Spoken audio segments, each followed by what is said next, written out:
तो आपको right kind of question क्या पूछना है? अल्टीमेटली हर क्वेश्चन आपका सिर्फ यही होना चाहिए, इस प्राइस पे मुझे बाई करना है, इस प्राइस पे मुझे सेल करना है, या इस प्राइस पे मुझे होल्ड करना है।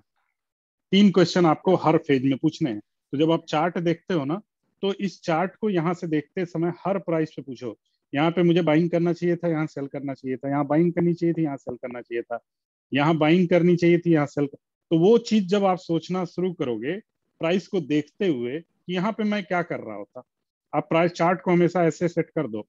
पहले चार्ट बना लो, पूरी देख लो एक्सपोनेंशियल, यहाँ से सेट कर दो। आप सोचो कि आज के डेट में अगर आप यहाँ पे होते तो आप यहाँ क्या कर रहे होते, यहाँ क्या कर रहे होते, और फिर देखो कि आप सही डिसीजन ले रहे हो क्या यहाँ बाइंग करके।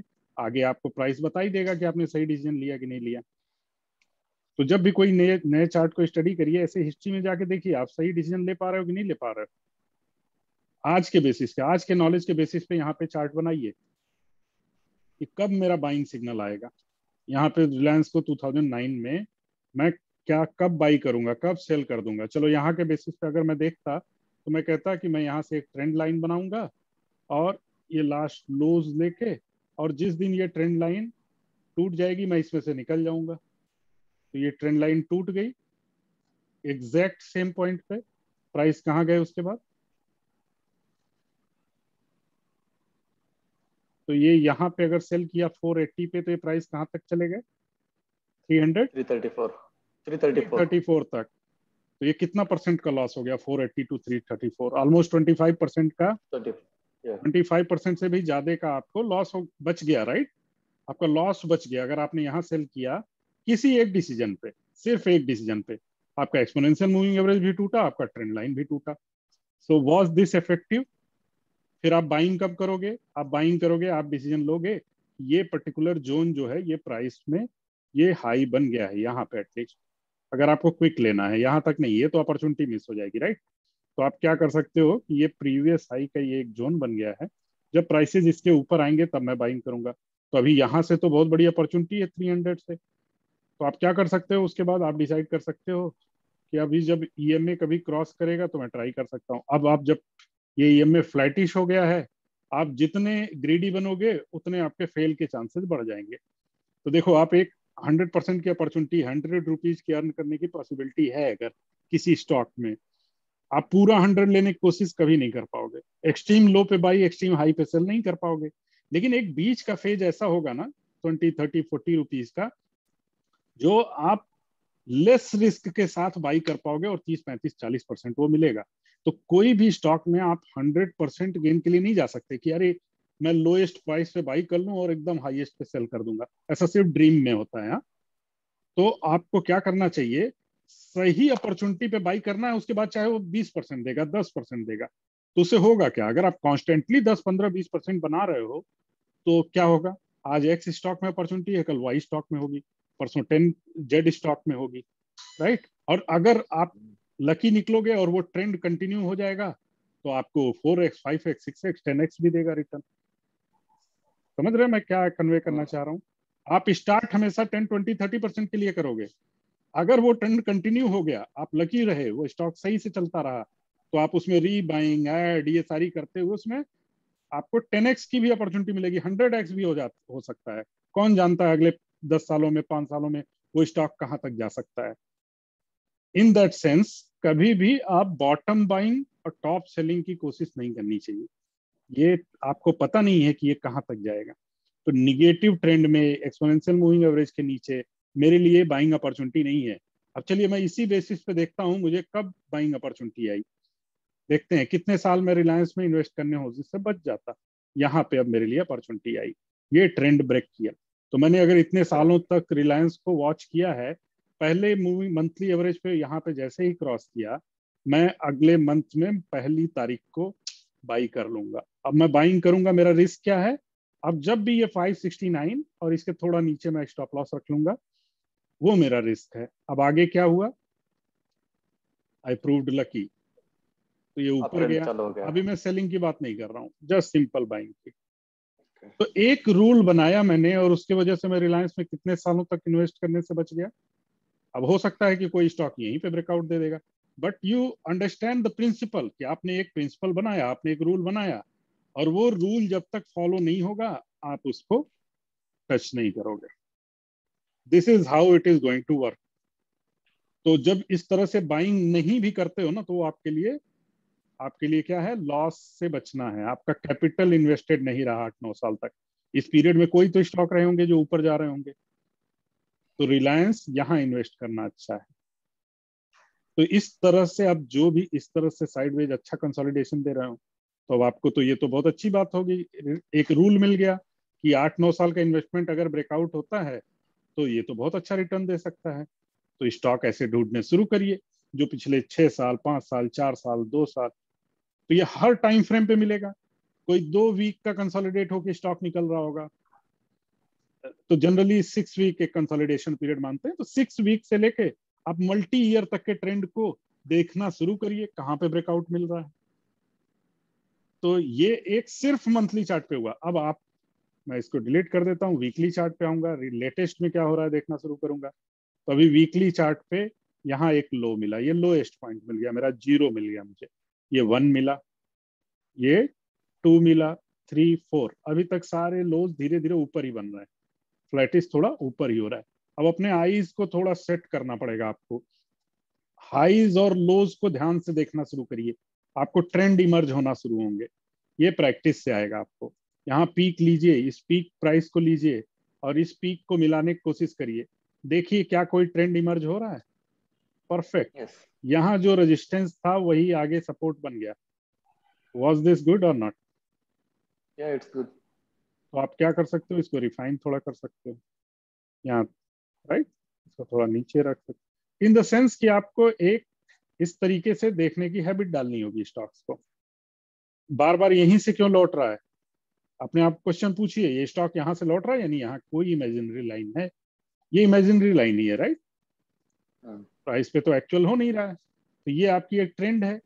अब कभी भी फ्यूचर में अब आपको 1800 वेट करने की जरूरत नहीं है। अब इस लाइन से क्या बेनिफिट मिला, अभी मैंने कहा था कि आपका रिस्क है 1800 यानी 400 रुपीज का, लेकिन अब आपको पता है कि ये ट्रेंड लाइन टूटी तो मेरा रिस्क है, ये प्राइस नीचे आ जाएगा क्योंकि ये ट्रेंड सपोर्ट है। तो आज के डेट में ये ट्रेंड सपोर्ट कहाँ चला गया। अब इस लाइन के नीचे प्राइस चला जाए तो क्या हम होल्ड करेंगे, नहीं करेंगे, राइट, क्योंकि ट्रेंड ब्रेक हो जाएगा, एग्जिट होना चाहिए, एग्जिट होना चाहिए। ट्रेंड ब्रेक हो जाएगा, राइट, ब्रेक हो जाएगा, करेक्ट। तो अब यहाँ पे क्या डिसीजन होगा, यानी मैंने कितना बचा लिया, ये 160 रुपीज 170 रुपीज मैंने बचा लिए, क्योंकि मुझे एक ट्रेंड लाइन मिल गई। इसको स्टडी करने का बेनिफिट समझ में आ रहा है। यस। मेरा 170 रुपीज मेरा बच गया। अब हो सकता है कि मैं कोई और किसी, अब हर स्टॉक में अलग अलग तरीके से कुछ हो रहा होगा, तो आप बेनिफिट समझो। ये ट्रेंड समझना क्यों जरूरी है स्टॉक का। अगर आपने ये ट्रेंड आइडेंटिफाई कर लिया कि जो प्रीवियस रेजिस्टेंसेस थे वो अभी सपोर्ट बन गए हैं ट्रेंड पे, तो आपने 170 रुपीज अर्ली निकल सकते हो, क्योंकि एक बार ये ब्रेक हुआ तो इसको आना ही है 1840 तक, तो आप यहां सेल करके यहां बाइंग कर सकते हो, राइट। तो इस तरीके से या प्रॉफिट बुक करके यहाँ पर, अब यहां से ट्रेंड लाइन का ये बेनिफिट है। फिर अभी आपको अभी तो ये रिसेंट ट्रेंड तो यहाँ पे है, ये कभी भी ये इस प्राइस के ऊपर मंथली एवरेज क्लोजिंग नहीं हो रही थी। मंथली पे हमने देखा था, मंथली से ये लाइन हमको मिली थी, ये 2274 का। तो आप यहाँ पे क्या कर सकते हो, यहाँ पे आपके लिए अब ये ब्रेक करे तो यहाँ से निकल सकते हो। आप इसको डिफाइन कर सकते हो कि अब प्राइस जब भी इसके नीचे चला जाएगा, लास्ट जहां से ट्रेंड शुरू हुआ है, मैं यहां से निकल जाऊंगा। अब 2255 के नीचे जाएगा तो, क्योंकि फिर इसी ट्रेंड में आ जाएगा। अभी पिछले 1 सालों से लगभग क्या ट्रेंड था, this was the trend, right. Up side ये रेंज में, डाउन साइड ये, अप साइड ये, डाउन साइड ये, तो वापस से इसी ट्रेंड में आ गया तो क्या होगा, फिर इसी ट्रेंड में फंस जाएगा, राइट। साइडवे तो फॉर्म चालू हो जाएगा। हाँ, तो जो ये नया ट्रेंड शुरू हुआ था वो क्या हो जाएगा, ब्रेक हो साइडवे में जाएगा, राइट। कन्वर्ट हो जाएगा, ब्रेक हाँ, हो तो जाएगा। यहाँ पे एग्जिट कर जाऊंगा या प्रॉफिट बुक कर लूंगा। अभी के केस में अभी अभी नया ट्रेंड शुरू हुआ है, राइट, 2 दिन हुए हैं, this is 1 and 2 days candle. अच्छा, अभी जितना क्लोजली चीजों को मॉनिटर करेंगे आपको नए चीजें लर्न करने को मिलेंगी। जैसे यहाँ से यहाँ ये हाई देखिए, हमेशा प्रीवियस 2 हाईज को लेके लाइन खींचने की हैबिट डालिए। प्रीवियस दो हाइज को पकड़ के, और वेरियस टाइम फ्रेम में देखना शुरू करिए। यहाँ पे वीकली से देखते हैं।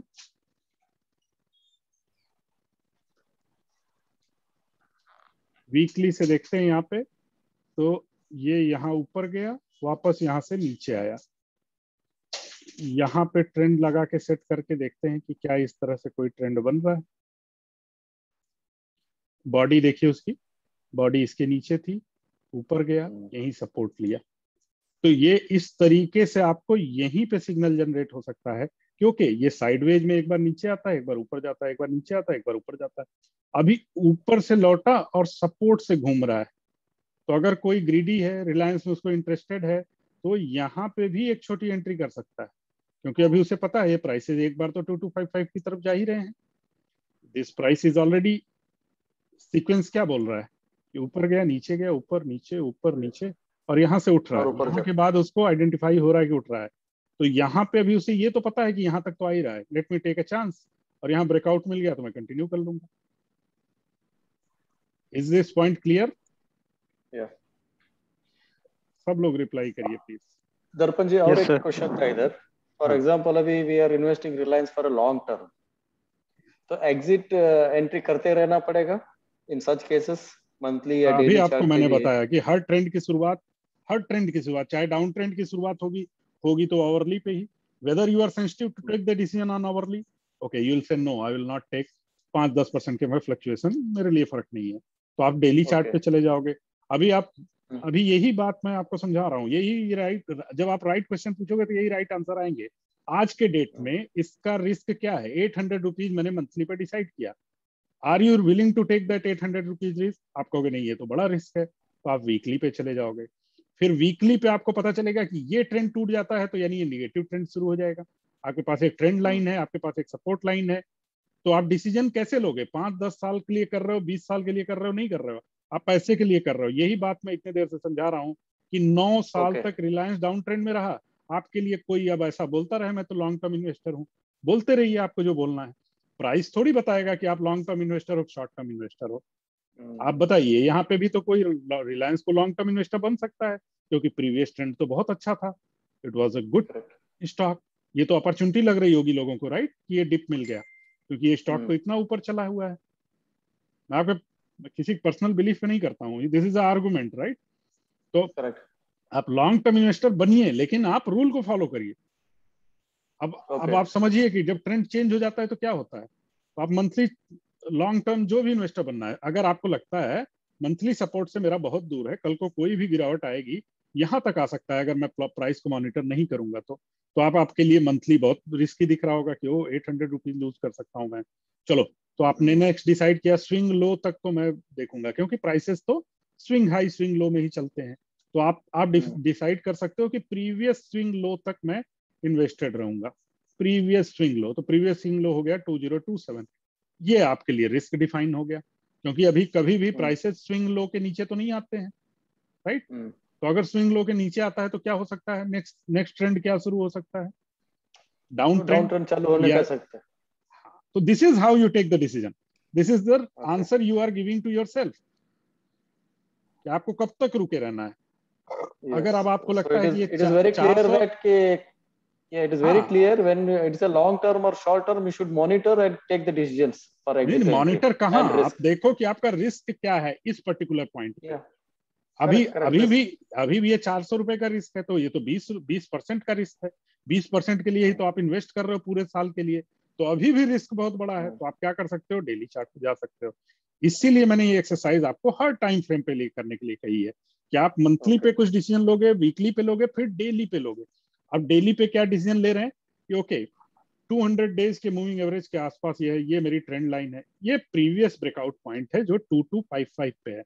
आज के पॉइंट पे मेरे लिए रिस्क 150 रुपीज का है, this is reasonable risk. With in 10% का रिस्क, ये तो रीजनेबल रिस्क है। अगर मैं स्टॉक मार्केट में 20-50-30% के रिटर्न के लिए आया हूँ तो सिंगल डिजिट रिस्क तो लेना पड़ेगा। अभी ब्रेकआउट मिला है, तो अब लास्ट पॉइंट मेरे लिए अब ये बनता है, क्योंकि अगर ये टूटा तो फिर नीचे आएगा। तो आप लॉन्ग टर्म के लिए भी हो तब भी आपको क्या करना चाहिए? सेल करके यहाँ बाई करो, अगर आपको रिलायंस इतना ही पसंद है। तो ये जो बचाओगे आप, यही आपका यही आपका एनालिसिस है। ये जो सेविंग कर लो, जब ये टूटा तो ये यहाँ आ सेविंग जाएगा, या हो सकता है कि कभी ना आए वहां, वो यहीं पे पड़ा रहे, तो आप टाइम सेव करोगे, एटलीस्ट कुछ तो आप सेव करोगे। फर्स्ट थिंग आप क्या बचाओगे, आपको रिस्क से बचोगे, तो आपका पीस ऑफ माइंड रहेगा डेली कि मेरा रिलायंस रोज नीचे नहीं जा रहा है। तो आप जब सेल करने का सही डिसीजन लेते हो तो आप पीस ऑफ माइंड आपको आता है। मेरा अभी डाउन ट्रेंड चल रहा है, मैं बच गया। 8 महीने से साइडवेज चल रहा है, उससे आप बच गए। तो ये सारी चीजें ही आप इन्वेस्ट करते हो, तो सिर्फ आप इन्वेस्ट पैसा थोड़ी करते हो, अपना समय करते हो, राइट। तो वो समय भी अगर आपने 8 महीने बचा लिया, वो पैसा कहीं और इन्वेस्टेड है। So this is why it is important to take sell at some point. तो अब अभी जो मैंने ये एक्सरसाइज आपको बोली कल के सेशन से पहले, अभी सब लोग आप लोग यही support, resistance, trend line, exponential moving average, अभी चलिए अभी देखते हैं कि सबने भेजा क्या है। मेरी एक्सपेक्टेशन समझ में आ गई, अभी क्लियर है सबको? अभी मैंने अभी तो मैंने ये भेजा। ये इंफॉर्मेशन मैं ड्रॉ कर रहा हूं, जब मैं एक चार्ट ड्रॉ कर रहा हूं, अभी तो मैं अपने पहले चार्ट पे हूं, मैं ये सारी चीजें मैं सोच रहा हूं जब मैं चार्ट बना रहा हूं कि अभी मुझे क्या करना है, क्या सेल करने का टाइम है, बाई करने का टाइम है, होल्ड करने का टाइम है, कोई नई एंट्री मिल रही है क्या, क्या मैं थोड़ा और ऐड कर सकता हूँ क्या। यही सारे डिसीजन आंसर्स आपको चार्ट रीडिंग में एक्सपर्ट बनाएंगे। तो ये जब भी चार्ट खींचते हो, आप ट्रेंड लाइन खींचते हो, उसका हर का एक मीनिंग निकलता है, उसको याद रखिए। नेक्स्ट मैंने ये आपको क्या दिखाया, सबने कुछ कुछ यहाँ पे सपोर्ट पे बना दिया है। यहाँ मेरा मेरा पर्पज ये था कि देखिए जब ट्रेंड में था स्टॉक तो ये सपोर्ट ले रहा था एक्सपोनेंशियल मूविंग एवरेज का, जब ट्रेंड में है, जब अप ट्रेंड चलता है तो एक्सपोनेंशियल मूविंग एवरेज सपोर्ट लेता है, जब फ्लैटिश हो जाता है तो एक्सपोनेंशियल मूविंग एवरेज किसी काम का, जब पहली बार ब्रेक हो गया ना तो उसके बाद जब ये ऊपर नीचे होने लगा, अब इसका कोई मीनिंग नहीं है। ठीक है, सेल करोगे, मीनिंग है क्योंकि वो नीचे जा सकता है, पर इन द सेंस अब ये एक्सपोनेंशियल मूविंग एवरेज सपोर्ट नहीं दे रहा है। समझ रहे हैं? तो ट्रेंड और एक्सपोनेंशियल मूविंग एवरेज दोनों को एक साथ कंबाइंड करके देखना शुरू करिए। एक्सपोनेंशियल मूविंग एवरेज बार बार ब्रेक हो रहे हैं, तो अब ये यहाँ इसके ऊपर जाने लगा तो बाइंग का डिसीजन नहीं लेना है, यही मैं समझा रहा हूँ अपने कहने से। साइडवेज ट्रेंड है, अब कोई कहेगा ये तो नीचे से जा रहा है, एक्सपोनेंशियल मूविंग एवरेज क्रॉस कर दिया, तुम साइडवेज ट्रेंड में बैठे हो, ये एक्सपोनेंशियल मूविंग एवरेज की वैल्यू खत्म हो गई है। ओके, क्योंकि वो बार बार ऊपर नीचे होगा। तो अब यहाँ पे जब डिसीजन लोगे तब वही प्रीवियस हाई या कोई आपका न्यूज बेस्ड या जो भी जिस वजह से भी, फिर उसके बाद आके आप कहीं सपोर्ट के ऊपर नया एक, ये तो मंथली चार्ट देख रहे हैं, कहीं वीकली डेली पे कहीं कोई इग्निशन आया होगा, वहां पे कहीं डिसीजन ले सकते हो। पर आपको अपने रूल बनाने पड़ेंगे। जैसे मेरा एक रूल है कि मैं प्रीवियस हाई जो कंसोलिडेशन जोन है उसके बाद ही एंट्री करूंगा। आप अपने रूल बनाइए, क्या पता आप यहाँ पे एंट्री कर लो, मुझसे अच्छी एंट्री कर लो, किसी और एनालिस्ट से अच्छी एंट्री करो, लेकिन आप जब आप ट्रेंड डिफाइन करोगे तभी वो एंट्री कर पाओगे, रूल बनाने पड़ेंगे, राइट। तो ये चार्ट दिखाने का मेरा एम ये था कि इस जोन को आप समझिए कि ये कब सपोर्ट दिया, कब सपोर्ट दे रहा और कब नहीं दे रहा। तो ये तब अब नेक्स्ट टाइम प्राइस आएगा तो लोग बोलेंगे अरे एक्सपोनेंशियल मूविंग एवरेज पे आया था, मैंने बाई कर लिया। उस समय ट्रेंड क्या था, प्राइस किस तरफ जा रहा था, और आपको ट्रेंड पे जब नीचे आ रहा था तब बाई किया, या जब बाउंस लेके जाता है तब बाई करना चाहिए। ये जब प्राइस नीचे आ रहा है, कोई यहाँ पे बाइंग कर ले, दैट्स अ मिस्टेक। जब वो ऊपर जाने लगे तो बाइंग करनी चाहिए। जब ये सपोर्ट लेके उठा ना, दिस वाज शोइंग कि मैं तो रिस्पेक्ट कर रहा हूँ, this trend is still intact, तो यहाँ बाइंग करना रिस्क फ्री बाइंग है।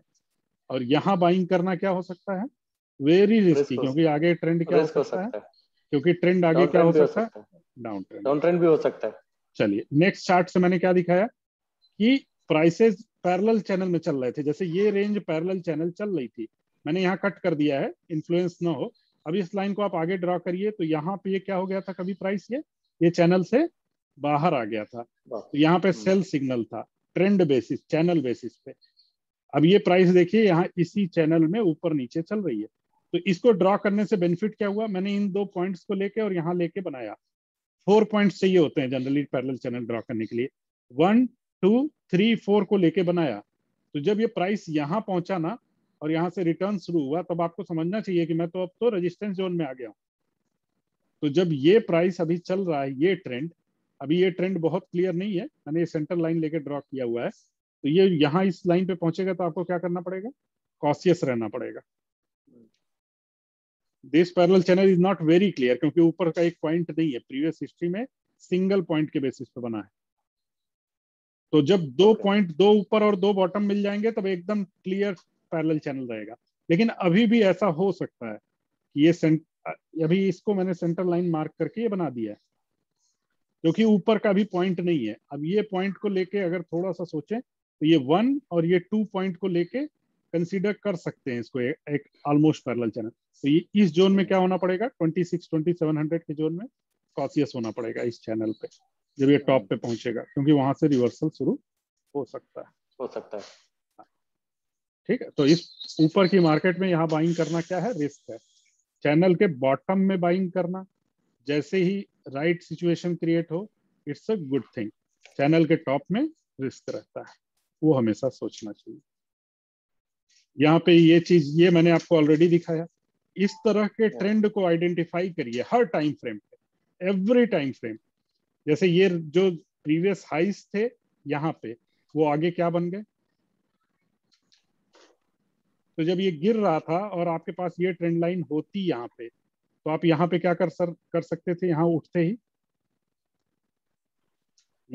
आप क्या कर सकते थे, बाय एंट्री ले सकते थे। हाँ, क्योंकि आपका ये रेजिस्टेंस है, रेजिस्टेंस का ब्रेकआउट एंड रिटेस्ट हुआ। रेजिस्टेंस का जो ब्रेकआउट था वो रिटेस्ट हुआ है। तो आगे के लिए क्या हुआ है, देखिए आप, यहाँ जो रेजिस्टेंस का ब्रेकआउट था वो यहाँ क्या हुआ है, एक अपॉर्चुनिटी बन गया, सपोर्ट बन गया। तो सपोर्ट पे बाउंस करेगा तो आप बाइंग कर सकते हो। तो इस तरह का ट्रेंड, ये जो मैंने मंथली पे ड्रॉ किया है, आप जितने स्टॉक आप स्टडी कर रहे हो उसको हर टाइम फ्रेम पे डिफाइन करो कि अच्छा वीकली पे कोई ऐसा ट्रेंड बन रहा है क्या जो पहले रेजिस्टेंस था, सपोर्ट बन रहा है, या पहले रेजिस्टेंस था अभी भी रेजिस्टेंस है। तो इस तरह से आप वीकली और डेली पे ड्रॉ करो। फिर नेक्स्ट क्या हुआ, ये मैंने आपको हॉरिजॉन्टल रेंज दे दी। ये प्रीवियस सपोर्ट थे यहाँ पे, जो अभी भी सपोर्ट बने। तो जब ये प्राइस गिर रहा था तो आप यहाँ पे अपॉर्चुनिटी ढूंढ रहे होते, मिलती तभी बाई करेंगे जब वो रिवर्सल दिखा देगा। तो यहाँ पे ये प्रीवियस सपोर्ट नहीं लिया उसने, ओके, तो फिर प्रीवियस गए, यहाँ पे वॉच करना शुरू किया, उसने भी सपोर्ट नहीं लिया, तो आप प्रीवियस ट्रेंड देखा आपने, यहाँ पे सपोर्ट लेके बाउंस हो गया। Now you know that this is my support. तो इसको जानने से क्या होता है, अब आपको रिस्क पता चल गया कि अब अगर इसके नीचे गया तो नेक्स्ट प्राइस कहाँ रुक सकता है, यहाँ तक जा सकता है। तो क्या वो 200 रुपए और गिरना आप लोड लोगे, उसको नहीं लोगे। तो इसके नीचे जाते ही आप सेल करोगे। तो इसको ड्रॉ करने का सिर्फ यही बेनिफिट होता है कि अभी आपको पता है कि इसने प्राइस ने कहाँ सपोर्ट लिया। तो जब भी आप बाई कर रहे होगे, यहाँ रिवर्सल पे अगर आप बाई कर रहे होगे उस समय, तो आपके लिए 862 के नीचे सेल करना है। This is the point you should draw from this particular support and resistance line. अब यहाँ पे भी आ जाते हैं, ये रेजिस्टेंस था, ब्रेकआउट दिया, रीटेस्ट करके नहीं उठा, फिर गिर गया, तो यहाँ पे एग्जिट करना है, यहाँ थोड़ा ये आप टॉलरेंस ले सकते हो क्योंकि एवरेज लाइन थी वीकली की। तो यहाँ पे भी एक्चुअल में एक पीक प्राइस छोड़ दें तो प्राइस का रेंज थोड़ा सा नीचे ही है जहां इसने रिटेस्ट किया है, लेकिन उसको ब्रेकआउट रिटेस्ट होने के बाद ही ये कोविड पीरियड आ गया और ये फेल हो गया। तो अगर कोई यहाँ पे सेल कर देता वीकली बेसिस पे, ईएमए टूट रहा है, प्रीवियस हाई के नीचे आ रहा है, ये प्रीवियस जो स्विंग लो बना उसके नीचे आ रहा है, तो 1500 पे सेल करना was a right decision, or sorry 1300 पे, and can think of buying somewhere here on the bounce। तो इसलिए सेल करने का डिसीजन भी लेना है। ये हॉरिजॉन्टल लाइंस मोस्टली आपको सही सेल करने का डिसीजन दे देंगी। अभी ये बार बार सपोर्ट बन गया, तो अब आपको अगर यहाँ पे बाइंग कर रहे हो आप किसी रीजन से कि ये उठ रहा है, ये अभी आपको टॉप बॉटम 2 बार मिल गया, जब भी कोई ट्रेंड 2 बार हो जाता है, 2 बार रिपीट हो जाता है, तो उसके थर्ड टाइम होने की पॉसिबिलिटी 95% हो जाती है। यानी अगर वो 2 बार किसी पर्टिकुलर प्राइस से रिटर्न आया है तो थर्ड टाइम भी ज्यादातर चांस है कि वो आएगा। लेकिन वो आएगा होने पे आपको डिसीजन लेना है। जैसे ये 2 बार यहाँ से उठ गया है प्राइस से, तो जब ये नीचे गिर रहा है तो यहाँ आपको अपॉर्चुनिटी लेनी है कि रिटर्न हो तो मैं यहाँ बाई कर लेता हूँ, क्योंकि यहाँ अगर बाई किया आपने 2000 पे तो 2074 10% का रिटर्न है और ये 3 वीक्स में मिल गया है। 3 से 4 वीक में अगर आपको 7-8-10% मिलता है, पूरे साल आप बैंक में इन्वेस्टेड रहते हो, राइट। तो इस तरह की अपॉर्चुनिटी बहुत सारी मिलेंगी स्टॉक्स में, जैसे ही आपका ट्रेंड एक बार डिफाइन हो गया। 2 टॉप बन गए, 3 बॉटम बन गए, आपको पता है कि एक बार फिर से घूमेगा तो यहाँ पे जा सकता है। एक स्टॉक है MCX, इसको आप लोग स्टडी करना, ग्रुप में पहले नाम लिया था, देखना कैसे वो रेंज में ही चल रहा है, हर बार बॉटम पे बाई करके टॉप में सेल कर सकते हो। तो इस तरह के, जो जरूरी नहीं कि ट्रेंडिंग स्टॉक में ही ट्रेड कर पाओगे, अगर रेंज बाउंड स्टॉक है, आपको पता है ITC हर बार 200 से उठ जाता है, 220 तक चला जाता है, तो 10% या 10% आपको हर 2 महीने पे मिल रहा है, तो ITC भी रिटर्न देगा अगर आप उसका सही से ट्रेंड सही से पकड़ लोगे तो अभी अभी इसको रेजिस्टेंस ड्रॉ करने से ये हुआ कि ये निकला, तो आपके लिए अपॉर्चुनिटी थी। तो ये सपोर्ट रेजिस्टेंस लाइन आपको ड्रॉ करनी है हर में। तो अभी ये जितना बता रहा हूं मैं, parallel channel, trend line, support resistance, ये सारी चीजें कंबाइन कर दीजिए, इंडिविजुअली स्टडी करिए और सबको कंबाइन कर दीजिए। चलिए नेक्स्ट देखते हैं। ये भी ट्रेंड हो गया, यानी अभी तक आपको मैंने exponential moving average, trend, support resistance, ये सारी चीजें एक साथ ड्रॉ कर देंगे तो आप डिसीजन ले लेंगे समवेयर हियर। अब आपको किसी ने मुझे ये भेजा, अशोक सर ने भेजा, ओके आपने सही किया है, मतलब ये अप ट्रेंड था, ये डाउन ट्रेंड था, तो अब यहाँ पे आप सोचना शुरू करिए कि ये डाउन ट्रेंड के अर्ली स्टेज को मैं कैसे आइडेंटिफाई करता।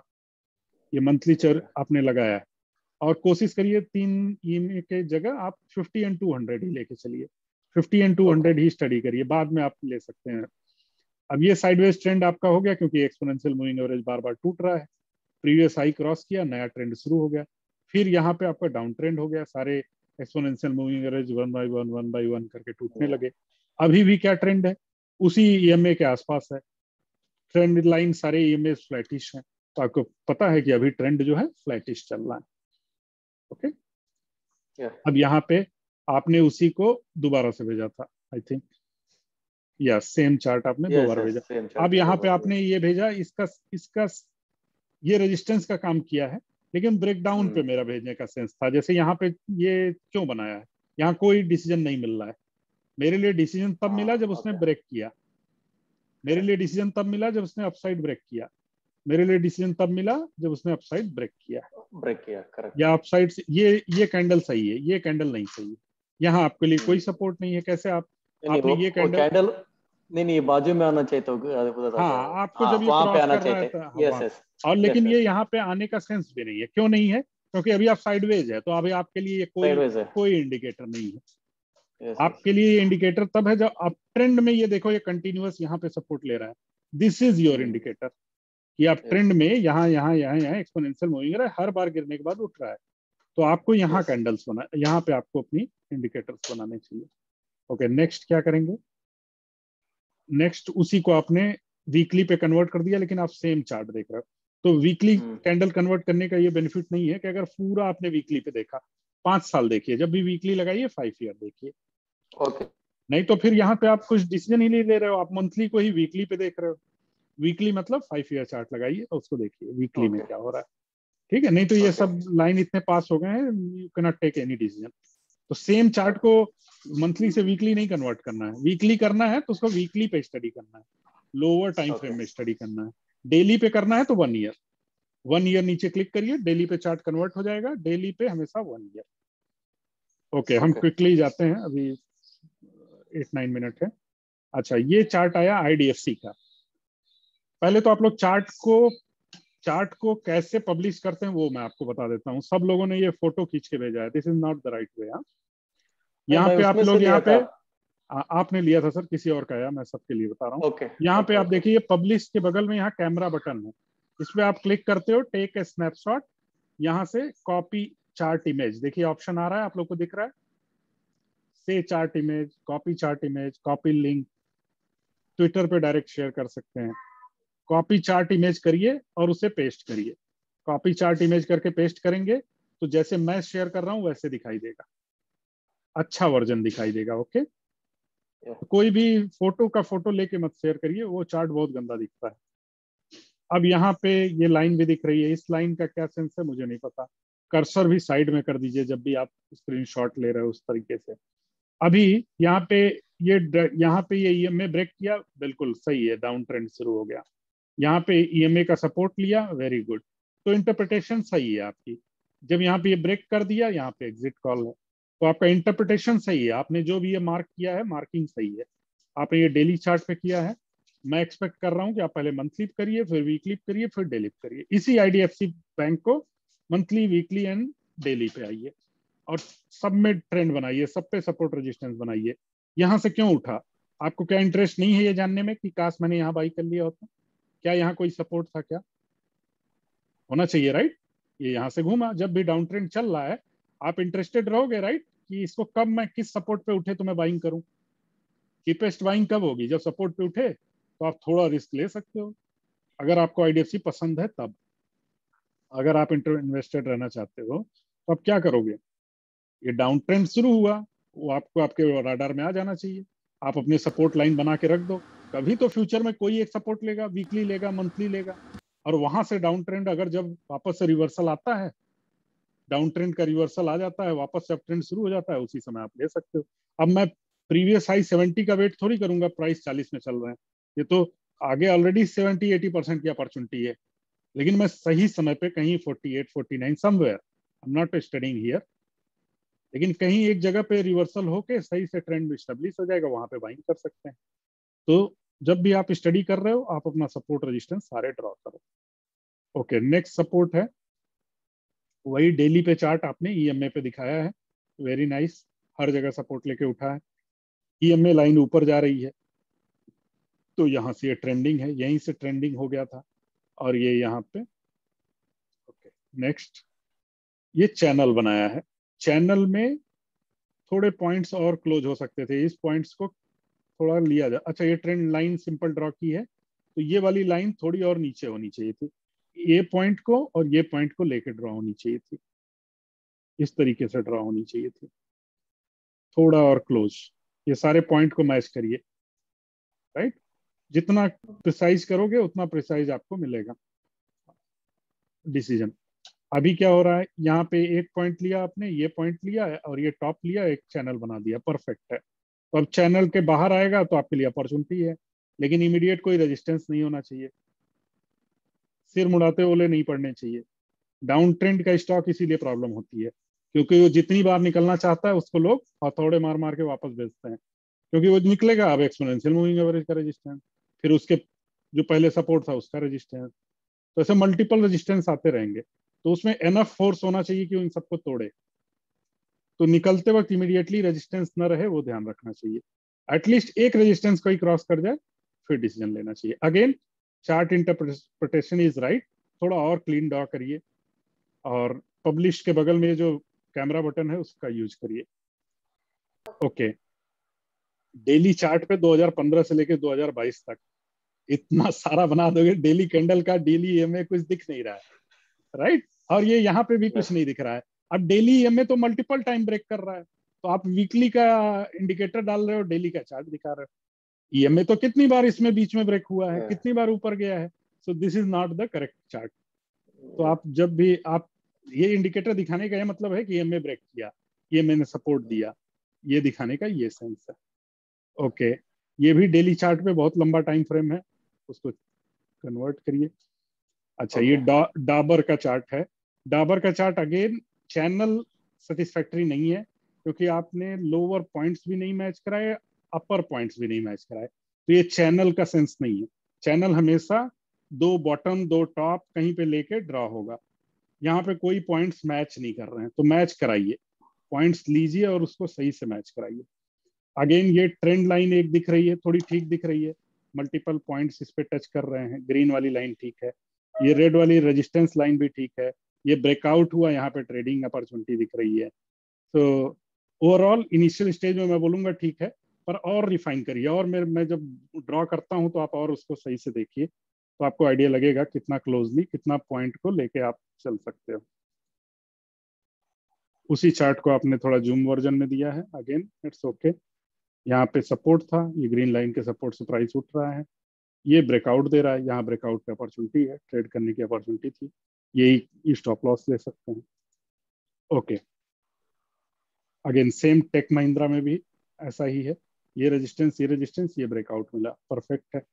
ये सपोर्ट लाइन आपने ड्रॉ की है, वो भी काफी हद तक ठीक है, लेकिन ये पॉइंट मैच कराइए, उसको थोड़ा बाहर मत जाने दीजिए, एकदम सही से मैच कराइए इसे, यहाँ पे भी सही से मैच कराइए, क्यों बाहर जा रहा है, ये मैग्नेट ऑन कर दिए, मैग्नेट तो ऑन है, तो अगर आप पॉइंट यहाँ रखेंगे तो ये सही से पकड़ेगा उसे, राइट। ये पॉइंट्स ऐसे सही से पकड़ेंगे तो डिसीजन क्विक आएगा। अब आपके लिए ये रेजिस्टेंस हो गया, लेकिन अगर ये पॉइंट को यहाँ लिया होता तो मे भी ये सपोर्ट होता, मे भी ये लाइन इसके नीचे से गुजर रही होती। बात समझिए, इसको लेके यहाँ से ड्राइव कर रहे हो तो इसका एंगल कम हो जाता, तो ये रेजिस्टेंस की जगह ये सपोर्ट हो जाता, तो आपके लिए पूरी स्टोरी ही अलग हो जाती डिसीजन मेकिंग की, अगर ये पॉइंट यहाँ ड्रॉ हुआ होता तो इसलिए प्रिसाइज ड्रॉ करना बहुत जरूरी है। तो थोड़े से ही एंगल चेंज से आगे बहुत सारा प्राइस चेंज हो सकता है। ये चैनल मच बेटर दिख रहा है, मच मच बेटर दिख रहा है। यहाँ पे आपके बॉटम्स मैच कर रहे हैं, इसको थोड़ा सा ये पॉइंट ऊपर रखना चाहिए था, जिससे कि आपका ट्रेंड ये लाइन और ये लाइन के बीच में चैनल बनता, तो आपकी ये सेंटर लाइन हो सकता है यहाँ से जा रही होती। Still much better at early stage, आप ऐसे ही थोड़े प्रैक्टिस करिए तो आपको आएगा। महेश बाबू, सर जी ये क्या दिखाया है मुझे, डाउन पैरेलल, ओके। चार्ट हमेशा लैपटॉप पे बनाना, ये जो है ना मोबाइल पे सही से रेंज नहीं पता चलती है। 2000 से 3000 का प्राइस इसी एक छोटे से रेंज में दिख रहा है। जो दिखाने की कोशिश की है sideways, that's right, correct, interpretation सही है। चार्ट को लैपटॉप पे ड्रॉ करो, ओके। फिर ये दीपक नाइट्राइट का आपने ये साइडवेज दिखाया, ये साइडवेज ब्रेकआउट किया, अगर इसी को और लंबा ड्रॉ कर देते तो यही आपका रेंज, आपका सपोर्ट भी बना। तो अगेन इंटरप्रिटेशन इज करेक्ट। और ईएमए आपने लिया है, वो ईएमए के सपोर्ट पे चल रहा है, वो भी आप दिखा सकते थे, राइट। ईएमए के सपोर्ट पे कंटिन्यूअस चल रहा है। यहाँ पे ये इंडिकेशन दिखाने का कोई बेनिफिट नहीं है, क्योंकि ये फ्लैटिश हो गया ट्रेंड। यही मैं बताता हूँ, जब आप ड्रॉ कर रहे हो, अब आपकी गलतियां मुझे दिख रही हैं, आप ये गलत रीड कर रहे हो, राइट। फ्लैटिश ट्रेंड है, अब इसमें ईएमए रेजिस्टेंस बनेगा, लेकिन वो तो बार बार तोड़ भी सकता है आसानी से। जब भी फ्लैटिश ट्रेंड हो जाता है ना, तो बार बार टूटता है सपोर्ट रेजिस्टेंस। तो इस सपोर्ट ईएमए को आप लोग हमेशा ट्रेंडिंग चार्ट में, ट्रेंडिंग जब भी चल रहा हो, चाहे अप साइड चाहे डाउन साइड, उस समय उसको वैल्यू देनी है। उस अदरवाइज हॉरिजॉन्टल सपोर्ट रेजिस्टेंस बनाइए। जैसे ही ईएमए काम नहीं करेगा, तुरंत support, horizontal support line and resistance line will work every time, तो वो आपके चार्ट पे होनी चाहिए, ओके। ये चार्ट बनाया, ये आपने चैनल बनाया, again lot of points are going out of it, थोड़ा एडजस्ट करिए उसे, बॉटम लाइंस को मैच कराइए, टॉप लाइंस को मैच कराइए।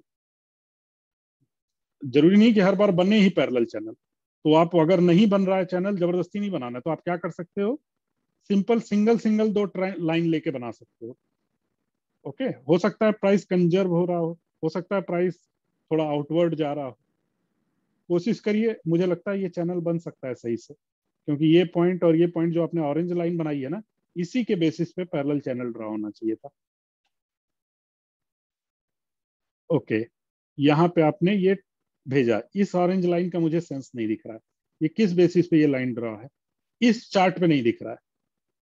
यहाँ मुझे नहीं समझ में आ रहा कि यहाँ ये क्यों ड्रॉ है, आपका पैरेलल लाइन यहाँ क्यों चला गया। ये पैरेलल लाइन तो आपको प्रीवियस पीक पे आने चाहिए थे,